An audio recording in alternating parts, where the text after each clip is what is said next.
As we are commemorating the Global Days of Action, which is more focusing on uplifting the voice of women in the economic environment of Uganda, Siatini, under the Financing for Development program, we are looking at the issue of adding our voice to the debate of progressive taxation, inclusive and just society. I would like to add my voice to the need to undertake progressive tax systems that enhance a just society. Indeed, when we look at the current financial architecture, we need about 4 trillion USD every year to finance the sustainable development goals. And of course, gender equality is one of these. So we can't shy away from the fact that taxation is one of the critical and most reliable sources of finance that our governments can rely on to actually invest in the various categories of society, including women and girls. Progressive tax is important for the country to embrace because if this is not done, taxes can sometimes be unfair, particularly to the vulnerable communities section of the society, and particularly women, who are by far and large are the most engaged in small businesses, many of which are not registered.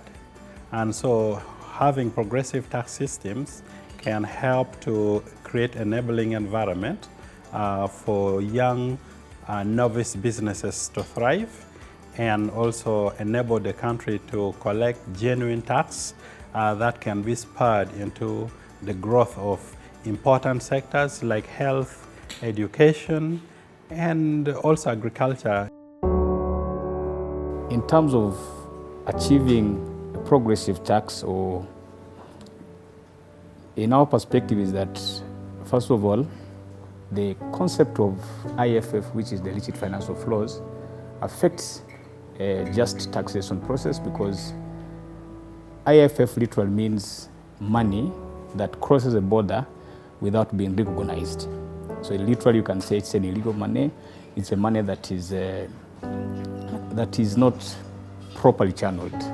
So if you have a lot of money, and in most cases the organizations, companies that promote or that entail the IFFs or the illicit financial flows are not small companies or not even small individuals. They are bigger companies. So that means there's a lot of money involved.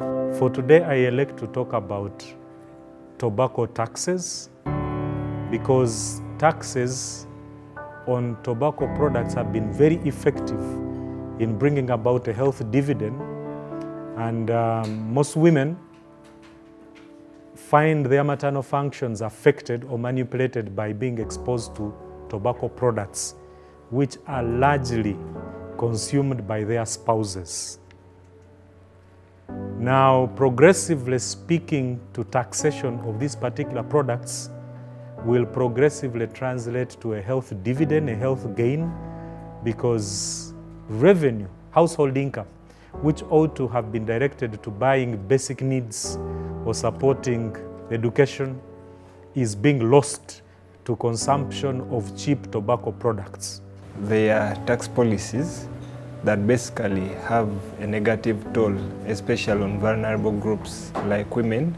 In this area of payee, you know that there are issues of inequalities, and there are issues of unfairness, where the previous thresholds, when we used to have $1 at 2,500 shillings, then the pay as you earn was at about 250,000. And currently the dollar has risen, but also the pay threshold is still low. So what this means is that most of the vulnerable groups are being left with less disposable income.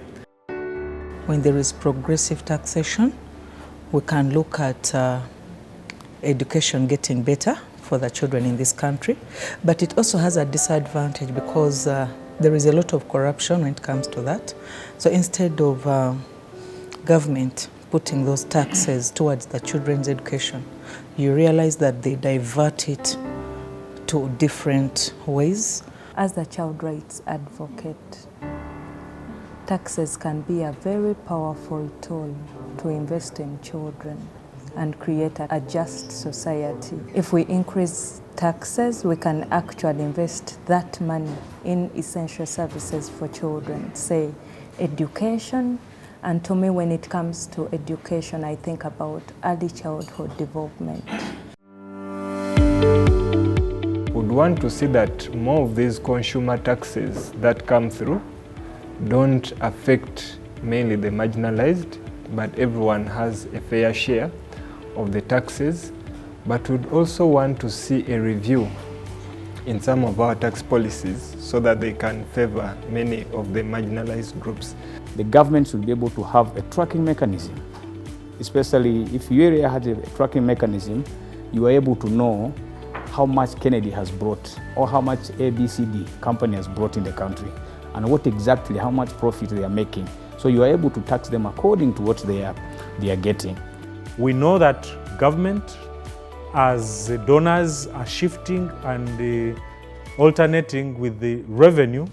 It is now important that government realizes the needed tax to finance health sector, because women, given their higher health-seeking behavior, especially in their maternal functions, they find themselves interacting with the health sector. As we look towards Spain in July for the Financing of Development Conference, we need to see all the nations coming out to clearly say that, yes, we need to tax the wealthy to attain development, but also task the developed nations to actually fulfill their goal of 0.7% of the GNI to contribute to aid to developing countries. And we are saying that as we are trying to propose for progressive taxation as a means to contribute to a just society, it shouldn't end with looking at how government is applying progressive taxation or in the areas of pay as you earn for those ones who are working, corporate income tax for the companies, issues of capital gains tax and others, but also look at how effective government generates this revenue, checking on the areas where we are losing revenue, even when we have indicated that we are applying progressive taxation, and ensure that those ones who are supposed to pay their fair share of taxes really pay.